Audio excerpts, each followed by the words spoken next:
అందరికీ హృదయపూర్వక నమస్కారం.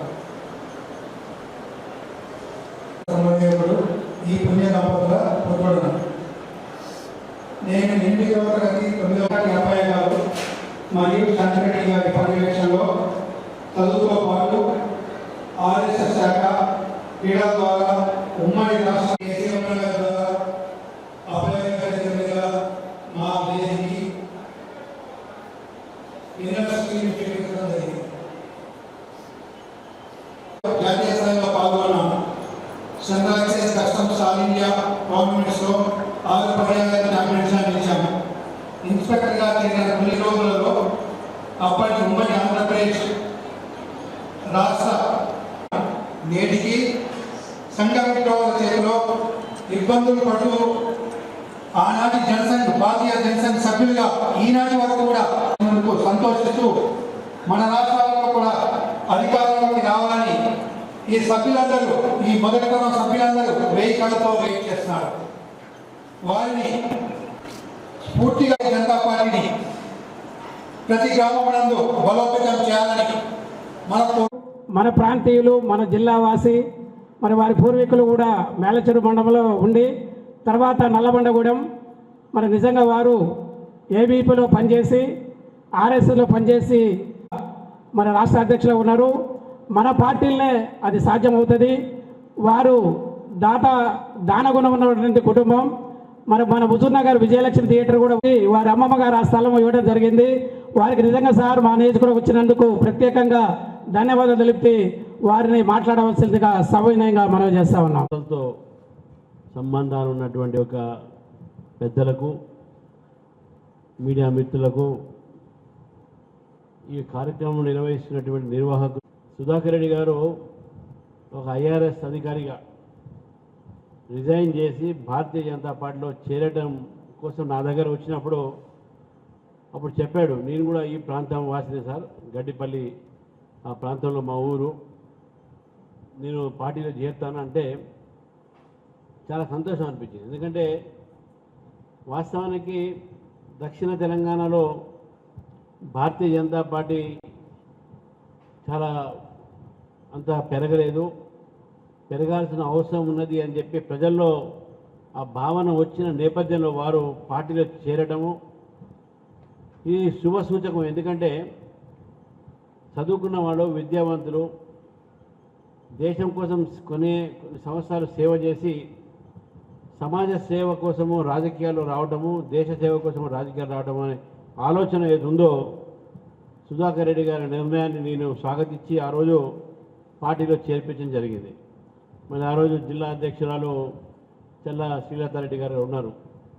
మరి మిత్రుడు శాంతికుమార్ గారు కూడా, వారు కూడా ఇంతకుముందు చెప్పారు, ఇన్కమ్ ట్యాక్స్ ఆఫీసర్గా ఉండి రిజైన్ చేసి బీజేపీలో రావడం జరిగింది. ఇవి చూస్తూ ఉంటే మనకు స్పష్టంగా అర్థమవుతుంది ఏంటంటే విద్యావంతులు, దేశం పట్ల అవగాహన ఉన్నవాళ్ళు, దేశ సేవ చేయాలనేటువంటి ఆలోచన ఉన్నవాళ్ళు ఈరోజు భారతీయ జనతా పార్టీలో చేరుతూ ఉన్నారు. ఇది దేశానికి మంచిది, తెలంగాణ కూడా మంచిది. మరి రంగాచారి గారు నాకు చిన్నప్పటి నుంచి నాకు పరిచయం. వారు కోదాడలో వారి క్లినిక్, నేను ఎప్పుడైనా హైదరాబాద్ నుంచి ఇక్కడ వచ్చినప్పుడల్లా వారి క్లినిక్కి పోయి సంఘ కార్యక్రమంలో పాల్గొని వారితో చాలాసార్లు కలవడం, మాట్లాడడం జరిగేది. ప్రాంతంలో రాష్ట్ర స్వయం సేవక సంఘంలో పెద్దవారు, వారు అనేక బాధ్యతలతో ఈరోజు వారు సంఘ నిర్మాణం చేశారు ఇక్కడ. ఇవన్నీ నేను ఎందుకు చెప్తున్నానంటే ఒక సమయంలో భారతీయ జనతా పార్టీ కానీ, ఆర్ఎస్ఎస్ కానీ, బీజేపీ సంబంధించిన కొన్ని ఐడియాలజికల్ అంటే సైద్ధాంతికమైన దగ్గర ఉన్న సంస్థల గురించి ఈ ప్రాంతంలో పెద్ద ప్రజలకు తెలియదు. అనంతగిరి మా అమ్మమ్మ ఊరు. అసలు కోదాడ నుంచి అప్పుడు రోడ్లు లేవు సరిగ్గా. కోదాడ నుంచి అనంతగిరి పోతుంటే దారిలో ఒక గట్టు మీద నించొని నా వెంకటరామయ్య ఉన్నాడు మాకు ఇక్కడ మిత్రుడు, మెంబర్షిప్ కోసం, బీజేపీ మెంబర్షిప్ కోసం పోతా ఉన్నాం. పోతే అక్కడ ఆ గట్టు దగ్గర కొంతమంది కలిసి బీజేపీ మెంబర్ చేరండి అని చెప్పి అడిగితే ఇది ఎక్కడ బీజేపీ అని చెప్పారు వారు. ఎక్కడ ఈ పార్టీ ఎక్కడిది అన్నారు. ఆ పార్టీ ఎక్కడిది అని అంటే వాళ్ళకి చెప్పడం సరే, మనం చెప్పే వరకు ఆ బీజేపీ అంటే వాళ్ళకి తెలియదు. అప్పుడు ఇది 1980s ఆ ప్రాంతంలో చెప్తున్న విషయం ఇవన్నీ. తర్వాత అదే ఊరు అనంతగిరిలో కూడా ఒకసారి చంద్రరావు గారు నాకు ఇక్కడ కలిసి, అప్పుడు ఫస్ట్ టైం ఎంపీ ఎలక్షన్స్ అయిన తర్వాత, బాబు మన ఊళ్ళో బీజేపీ లేదు, కానీ డబ్బాలు ఇరుపుతే నాకు చాలా ఆశయం అనిపించింది, 86 ఓట్లు బీజేపీకి పడ్డాయా అన్నాడు ఆయన. చంద్రరావు గారు అన్న మాట ఇది.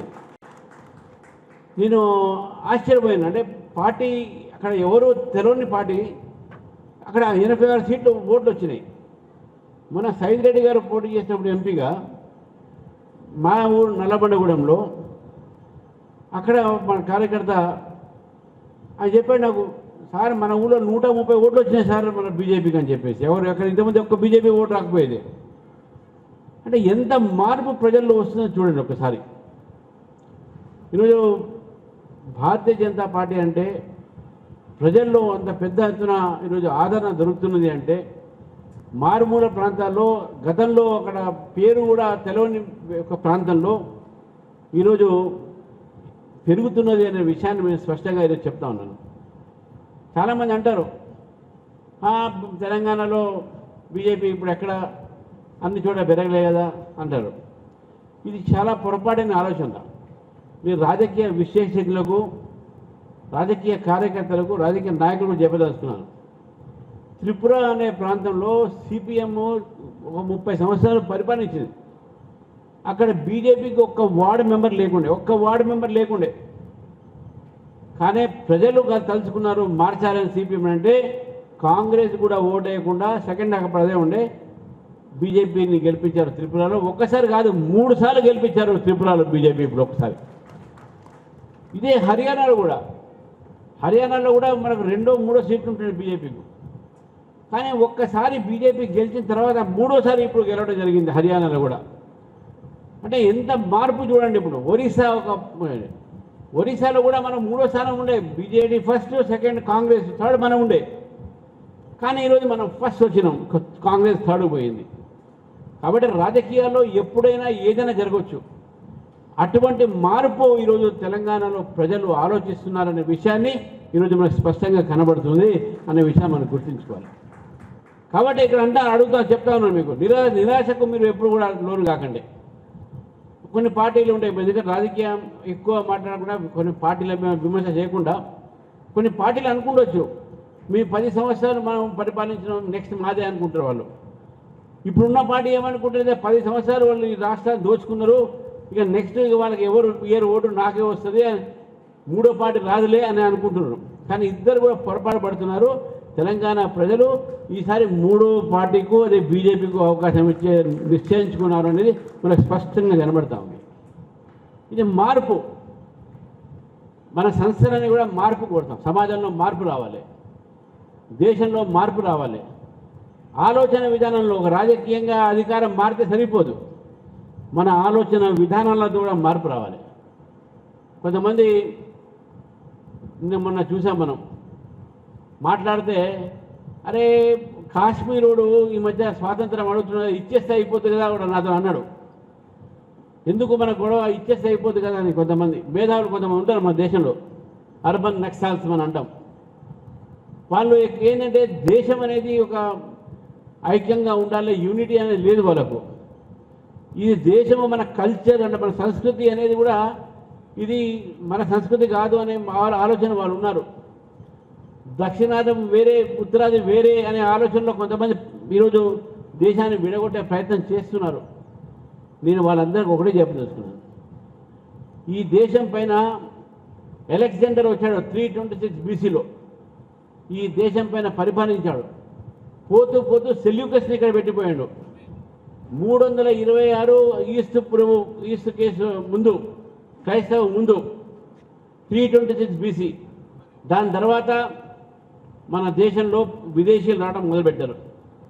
ముఘళ్ళు వచ్చారు, పర్షియన్లు వచ్చారు, హూన్స్ వచ్చారు, స్పానిష్లు వచ్చారు, పోర్చుగీస్లు వచ్చారు, చివరికి బ్రిటిష్ వాళ్ళు కూడా వచ్చి ఈ దేశాన్ని 100 సంవత్సరాల పైగా పరిపాలించారు. కానీ ఇన్ని సంవత్సరాలు పరిపాలించిన ఈ విదేశీ విదేశీ రాజులు ఈ దేశం ఒక సంస్కృతిని చెక్కు చెదరకి లేపోయారు. కాశ్మీర్ నుంచి కాశ్మీర్ దాకా, అస్సాం నుంచి అహ్మదాబాద్ దాకా భారతదేశము ఇదే హైందవ సంస్కృతితో మిగిలిపోయింది, దాన్ని మార్చలేకపోయారు. అది ఈ దేశం ఒక గొప్పతనం. ఇది ఈ దేశంలో ఉన్నటువంటి ఒక మన భూమిలో ఉన్న సంస్కృతి ఏది ఉందో, కాశ్మీర్లో మనం పాడేటటువంటి ఒక ఏదైతే విష్ణు సూత్రం అయితే ఉందో, ఇక్కడ కింద కూడా కన్యాకుమారి అది చేస్తారు. దేశమంతా కూడా రాముడిని పూజిస్తారు, దేశమని కూడా దేవి పూజ చేస్తారు. ఏ దేశంలో ఇటువంటి ఒక సంస్కృతి లేదు, అది మన దేశం. మనది ఇంత గొప్ప సంస్కృతి కాబట్టి ఇంతమంది విదేశీయులు మన పైన పరిపాలించినా కూడా భారతదేశం ఒక సంస్కృతిని వాళ్ళు ఏమి చేయలేకపోయారు. హైందవ సమాజాన్ని, హైందవత్వాన్ని, సనాతన ధర్మాన్ని ఏమి చేయలేకపోయారని చెప్పి కూడా మనం ఆలోచించాల్సిన అవసరం ఉంది. ఈరోజు ప్రపంచంలో అనేక దేశాలు ఉన్నాయి. ఈరోజు సిరియా చూసినాం, అల్జీరియా చూసినాం. అన్ని దేశాలు కూడా గతంలో దేవర్ ఆల్ నాన్ ముస్లిం నేషన్స్, కానీ ఇవి అన్నీ కూడా ముస్లిం దేశాలు. 20 సంవత్సరాలు ముస్లిం దేశాలు మారినాయి. కొన్ని దేశాలు క్రిస్టియన్ దేశాలుగా మారినాయి. వాళ్ళ మతాలు, వాళ్ళ సంస్కృతి వేరే ఉండే కొన్ని సంవత్సరాల్లోనే. కానీ భారతదేశంలో అది జరగలే. అంటే భారతదేశంలో ప్రజలు ఆలోచన విధానము ఎప్పుడైనా దేశం కోసం నిలబడతాం అనేటువంటి ఆలోచన, రాజకీయాలన్నీ పక్కన పెట్టి దేశం కోసము, సమాజం కోసము, సనాతన ధర్మం కోసం నిలబడేటటువంటి ఒక ఆలోచన విధానం అవుతుందో భారతీయులకి ఉంది, కానీ వేరే వాళ్ళకి లేదు. ఏ దేశాలు ఎక్కడ లేదు. అందుకే భారతదేశము ఎంతమంది మనల్ని ఆక్రమించినా కూడా, మన మీద ఎంతమంది దాడులు చేసినా కూడా మన దేశాన్ని మన సురక్షితంగా ఉంచుకున్న విషయాన్ని గుర్తుపెట్టుకో. ఈ మధ్య కాలంలో ఈ దేశాన్ని ముక్కలుగా చేయాలి ఎట్లయినా సరే అని చెప్పి కొన్ని శక్తులు పనిచేస్తూ ఉన్నాయి. ఒకవైపు భారతదేశాన్ని దక్షిణాదిగా, ఉత్తరాదిగా తీసుకురావడం జరుగుతుంది. మరొకసారి కొంతమంది ఈ పేరు మీద, ఏదైతే యువ పేరు మీద గొడవలు చేపించి ఈరోజు సృష్టించే ప్రయత్నం చేస్తూ ఉన్నారు. మరి ఫండింగ్ ఎక్కడి నుంచి వస్తూ ఉన్నాయి కూడా ఈ మధ్య మనం ఆలోచిస్తే అమెరికా నుంచి, దుబాయ్ నుంచి, కట్టార్ నుంచి, ఇవన్నీ కూడా ఈరోజు మన భారతదేశాన్ని విచ్ఛిన్న చేయడానికి, భారతదేశంలో విభేదాలు సృష్టించడానికి విదేశీ శక్తులు కొంతమంది పనిచేస్తూ ఉన్నారు. గతంలో ఫోర్డ్ ఫౌండేషన్ అని ఉండే, వాళ్ళు కేవలం భారతదేశంలో రాజకీయమైన అస్థిరత కోసము కోట్లాది రూపాయలు పంపించేవారు. ఇక్కడ సోషల్ మీడియా ద్వారా ఈరోజు తిమ్మోతి ఫౌండేషన్ అని ఉన్నది. అదైతే ఏంది, జార్జ్ సోరోస్ లాంటి వారికి ఎట్లయితే ఏంది, సోషల్ మీడియా ద్వారా భారతదేశంలో అలజడి సృష్టించడానికి ప్రయత్నం చేస్తూ ఉన్నారు. ఈ దేశానికి చాలా ప్రమాదమైన స్థితి ఉంది. కాబట్టి ఈ సమయంలో మనందరం కూడా ఒకటే ఉండాలి.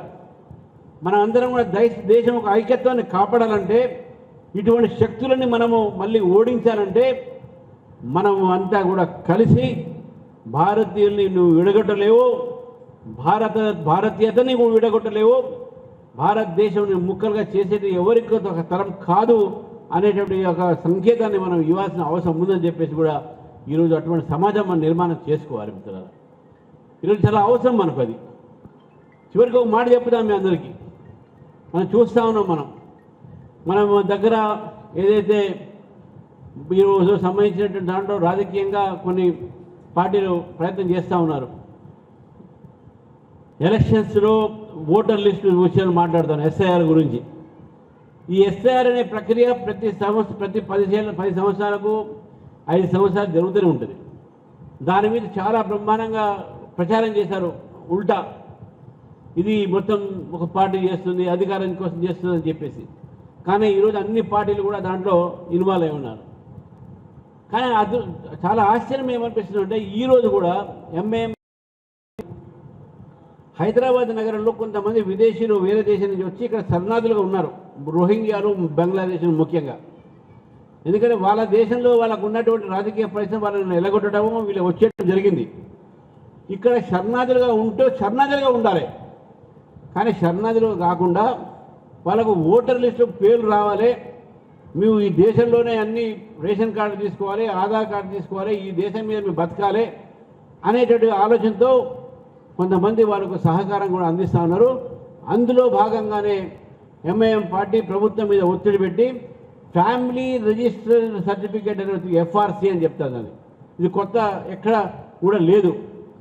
మన హైదరాబాద్లో ఇది తెలంగాణ తీసుకువచ్చి ఈ ఫ్యామిలీ రిజిస్ట్రేషన్ సర్టిఫికేట్ ద్వారా రోహింగ్యాలని, బంగ్లాదేశ్లని, పాకిస్తాన్ ఓవర్ స్టేట్ వాళ్ళని ఈరోజు మన హైదరాబాద్లో ఉన్న ఓటర్ లిస్టులో వాళ్ళ పేరు పెట్టుకునే ప్రయత్నం చేస్తున్నారు. దీన్ని ఎటువంటి ప్రయత్నం ఒప్పుకునేది లేదు. మన భారతదేశము సతరం కాదు ఇది. ఎవరు పడితే వాడు వచ్చి ఇక్కడ ఉండి ఇక్కడ పని చేయడానికి. భారతదేశం భారతీయుల కోసం ఉన్నది ఇది. ఎవరైనా నిజంగా బయటికి దేశాల నుంచి వస్తే ఇక్కడ పౌరసత్వం కావాలంటే దానికి ప్రొసీజర్ ఉంటుంది, చట్టం ప్రకారమైన కొన్ని నిబంధనలు ఉన్నాయి దానికి. ఆ నిబంధనల వల్ల వాళ్ళకు పౌరసత్వం వస్తుంది. కానీ అక్కడి నుంచి పారిపోయి వచ్చి అక్కడ గతి లేక ఈడుకొచ్చి ఇక్కడ ఉండి మన మీద బతుకుతారంటే అది ఊరుకునేది లేదు. కాబట్టి స్పష్టంగా ఈ ఫ్యామిలీ రిజిస్ట్రేషన్ సర్టిఫికేట్ ఏదో ఇది రాష్ట్ర ప్రభుత్వం ఇచ్చినటువంటి ఒక ఉత్తర్వు ఏతుందో దీన్ని తీవ్రంగా మనం ఎదుర్కోవాల్సిన అవసరం ఉంది. మీ దగ్గర కూడా అందరిని అడుగుతా ఉన్నాను, కోరుతా ఉన్నాను, ఎస్ఐఆర్లో మీరు జాగ్రత్తగా ఉండండి.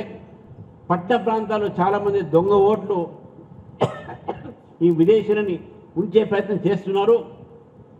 ముఖ్యంగా బంగ్లాదేశ్ నుంచి వచ్చిన వాళ్ళు, రోహింగ్యా వాళ్ళు, మీకు తెలియదు, వాళ్ళు మళ్ళానే ఉంటారు వాళ్ళు కూడా. కానీ ప్లంబింగ్ పని చేసుకుంటూ ఆ పని చేసుకుంటూ ఉండి ఇక్కడే ఉండి ఎవరినో పట్టుకొని ఆధార్ కార్డు తీసుకొని ఈ దేశం కింద మా చేసి చలాయిస్తారు. మళ్ళీ ఎప్పుడైనా గొడవలు వస్తే గొడవలు సృష్టించే ప్రయత్నం కూడా వాళ్ళు చేస్తారు. ఇది జాగ్రత్తగా మన అందరం కూడా ఉండాల్సిన అవసరం ఉంది మిత్రులారా. చివరికి ఒక మాట చెప్పి నేను ముగిస్తాను.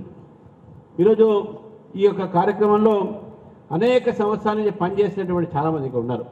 నేను వాళ్ళని చూస్తూ ఉన్నాను. ఇక నుంచి ఈరోజు నిస్వార్థంగా పనిచేసినటువంటి ఒక కార్యకర్తలు, నిస్వార్థంగా పనిచేసేటువంటి కార్యకర్తలు. ఎందుకంటే ఒక సిద్ధాంతంని మనం నమ్మినాం కాబట్టి ఆ సిద్ధాంతాన్ని నమ్మి చాలామంది ఆశ్చర్యపోతారు. నేను లాస్ట్ టైం నేను మల్కాజీలో పోటీ చేసినప్పుడు ఒక ఇంటికి పోయాను.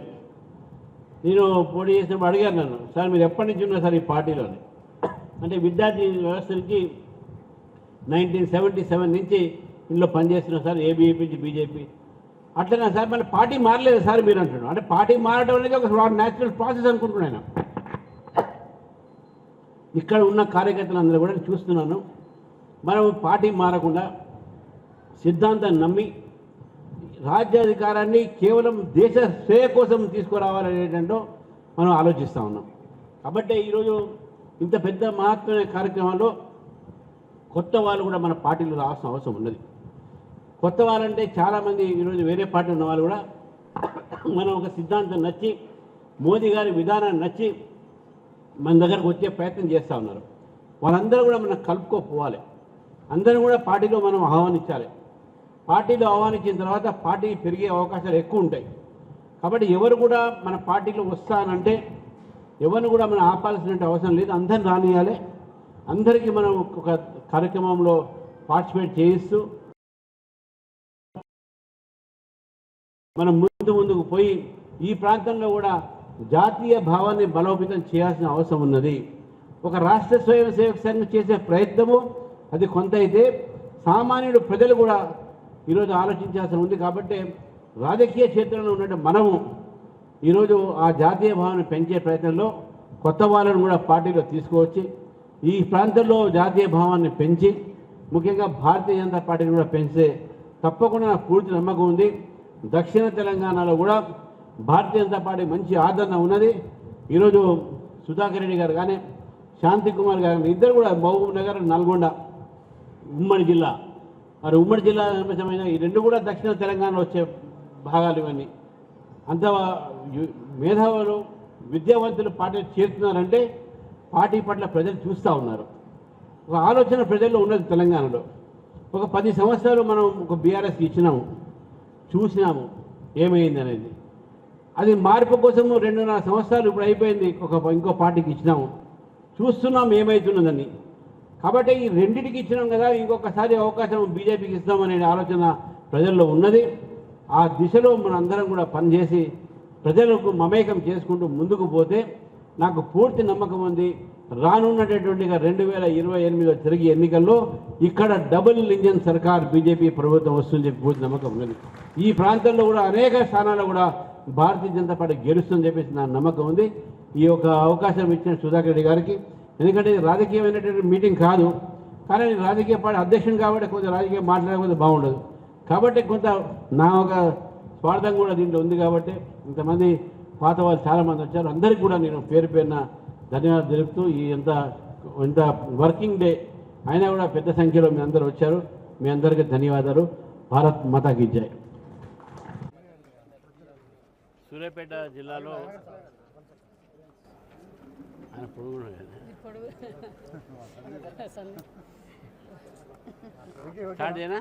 ఆయన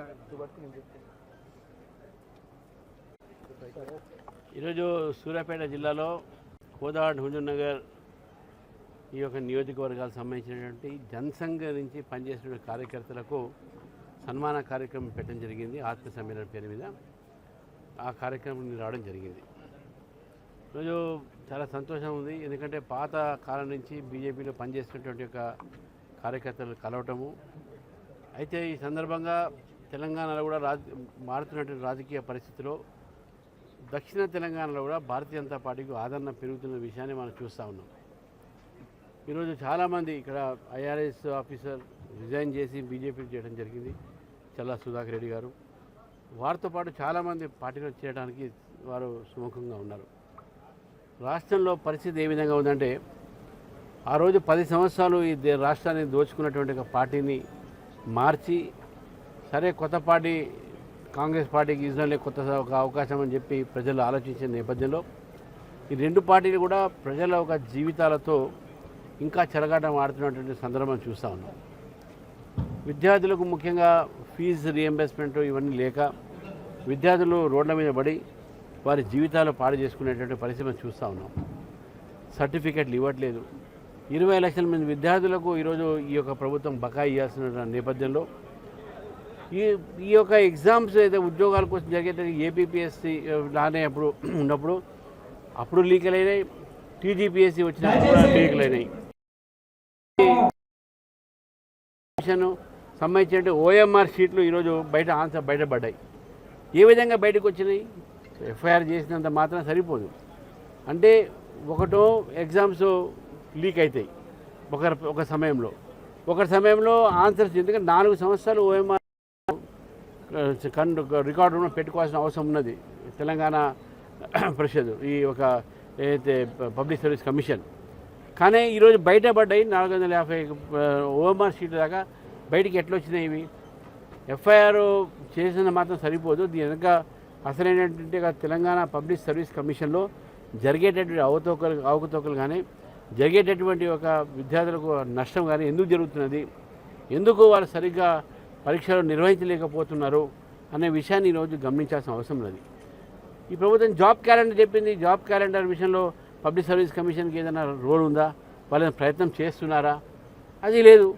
పబ్లిక్ సర్వీస్ కమిషన్ కేవలం విద్యార్థుల భవిష్యత్తు నిర్మాణం చేసే బదులు విద్యార్థుల భవిష్యత్తుని అంధకారంలో తోసే ప్రయత్నం చేస్తూ ఉంది.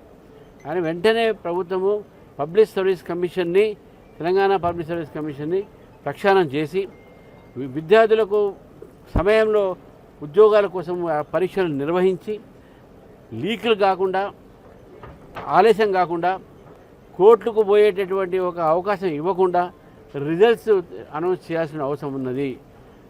గ్రూప్ 1కు దాదాపు ఎగ్జామ్స్ రాసిన తర్వాత కోర్టుకు పోవటం, కోర్టులో చివాటు పట్టడం, మళ్ళీ సుప్రీంకోర్టు దాకా పోవడం, ఇవన్నీ దీనివల్ల గ్రూప్ 1 ఆఫీసర్స్కు రాష్ట్రంలో చాలా లేట్ కూడా అయిపోయింది. గత ప్రభుత్వం ఒక్కడు కూడా అపాయింట్ చేయలే. ఈ ప్రభుత్వం వల్ల 2 సంవత్సరాలు లేట్ కూడా అయింది. కాబట్టి ఇటువంటి ఒక వ్యవస్థని బాగు చేయాల్సిన అవసరం ఉన్నది. మీరు రేవంత్ రెడ్డి గారిని ఒకటే కోరుతున్నాను, మీరేదో డ్రామా చేసుకుంటూ మీరు ఏజ్ సమయంలో దాని మీద దీన్ని కాకుండా మీరు ఢిల్లీ తక్కువ పోయి హైదరాబాద్లో కొద్దిగా ఉండి ఇక్కడ ఉన్నటువంటి ఒక విద్యార్థుల భవిష్యత్తు కోసము, యువత భవిష్యత్తు కోసము ఏదైతే పని చేయాలి అది చెయ్యండి. ఏ వ్యవస్థలో పని చేయట్లేదో దాన్ని ప్రక్షాళన చేయండి. మీరు అక్కడ పోయి మల్లికార్జున ఖర్గే గారికో లేకుంటే రాహుల్ గాంధీ గారికో సోనియా గాంధీ గారికో పోయినప్పుడల్లా ఒక సూట్ కేసు పెట్టుకోపోయి వేయడము ఇది పద్ధతి కాదు. అది రాష్ట్రం ఏమైతుందో ఒక్కసారి ఆలోచించండి. మీరు ఈ రాష్ట్రంలో ఏ విధంగా విద్యార్థులు ఉన్నారు ఒక్కసారి ఆలోచించండి. యువత అల్లాడిపోతూ ఉన్నారు. రోడ్ల మీద రేపు వస్తారు చెప్తా ఉన్నాను మీకు. రేపు ఇదే యువత మీ ప్రభుత్వం వ్యతిరేకం పోరాడి మిమ్మల్ని దించే ప్రయత్నంలో ఇదే యువత ఉంటుందని చెప్పేసి కూడా ఈ సందర్భంగా తెలియజేస్తాం. సార్, ధర్మేంద్ర ప్రధాన్ రాజీనామా ఎట్లా చూస్తారు? అది తప్పకుండా ధర్మేంద్ర ప్రధాన్ గారు ఈరోజు రాజీనామా మనం చేశారు. దాన్ని మనం ఎందుకంటే ప్రజల విద్యార్థుల ఒక కోరికపై ఆకాంక్షపై వారు చేశారు. మనం గుర్తుపెట్టుకోవాల్సింది ఏంటంటే ఇది వారికి లీకేజ్ సంబంధం లేదు. ఒకటి రెండోది పేపర్ సెట్ చేసిన అంతా కూడా వాళ్ళంతా కాంగ్రెస్ బ్యాక్గ్రౌండ్ భావజాలతో సంబంధించినటువంటి వాళ్ళు పేపర్ లీక్ చేశారు, వాళ్ళే లీక్ చేశారు. అయినా కూడా బాధ్యత తీసుకుని ఆయన రిజైన్ చేశారు. విద్యార్థుల భవిష్యత్తు కోసము, విద్యార్థులు రోడ్ల మీద రాకుండా వారి యొక్క మంచి భవిష్యత్తు కోసమే వారు రిజైన్ చేయడం జరిగింది. ఇది ఒక పెద్ద మనసుతో తీసుకున్నటువంటి నిర్ణయంగా మేము భావిస్తాం. సార్ కేసీ వేణుగోపాల్ హోంమంత్రి ఎక్కడున్నాడు, బీఆర్ AK-47 లాగా చేశారు, ప్లస్ మన దీన్ని కొన్ని అరాచక సంఘటనలు ఏర్పడాయని అన్నారు. కేసీ వేణుగోపాల్ గారు రేవంత్ రెడ్డిని అడగాలి, అయ్యా నువ్వు ఎక్కడ ఉన్నావు, హైదరాబాద్లో ఉన్నావా ఢిల్లీలో ఉన్నావు అని. ఆయన హోంమంత్రిని అడగడం కాదు, ఆయన కేసీ వేణుగోపాల్ గారు ఆయన ముఖ్యమంత్రిని ఇక్కడ అడగాలి. ఏమని, అయ్యా రేవంత్ రెడ్డి గారు నువ్వు హైదరాబాద్లో ఉన్నావా ఢిల్లీలో ఉన్నావా, మాట్లాడితే ఢిల్లీ పోతున్నాడా. కేసీ వేణుగోపాల్కి అని అడిగే అవసరం ఏంటంటే, ఈ దేశంలో నక్సలైట్లను అంతం చేసింది బీజేపీ ప్రభుత్వం, ఈ దేశంలో టెర్రరిస్ట్ ఉగ్రవాదుల సంఘటనలు తగ్గించింది బీజేపీ ప్రభుత్వం, అమిత్ షా గారి యొక్క మంత్రిత్వ శాఖ కాబట్టే ఈరోజు దేశం సురక్షితంగా ఉంది. ఇది కేసీ వేణుగోపాల్ గారు తట్టుకోలేకపోతున్నారు.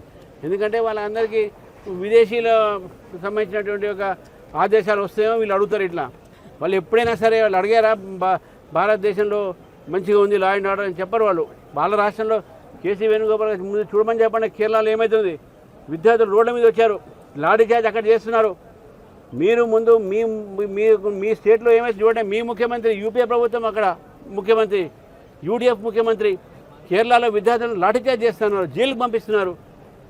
మీరు ఈరోజు అడుగుతారా అమిత్ షా గారు, ముందు మీ స్టేట్ మీ కాంగ్రెస్ రూల్ స్టేట్లో మీ కేరళ సీఎంని అడగండి, మీ ఇక్కడ తెలంగాణలో మీ రేవంత్ రెడ్డి గారిని అడగండి. మీకే ఎక్కడ అధికారం ఉందండి అమిత్ షా గారిని అడగడానికి. Thank you. ఎక్కడ నాగవంశం గారేనా? Very good.